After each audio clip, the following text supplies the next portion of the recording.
أهلا وسهلا يا رمضان، شهر التوبة والغفران. مرحبا بك رمضان رمضان، شهر الذكر والإحسان. أعوذ بالله من الشيطان الرجيم. بسم الله الرحمن الرحيم.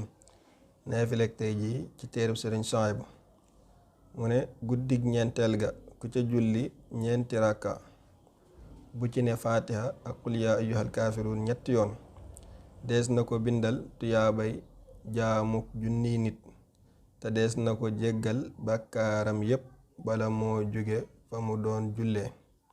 ku ci bëgg ay leeral nag nga dem ci téereb Sëriñ Suhaybu bi di Qurratul Ayni ci page 142. أهلا وسهلا يا رمضان، شهر التوبة والغفران. مرحبا بك رمضان رمضان، شهر الذكر والإحسان.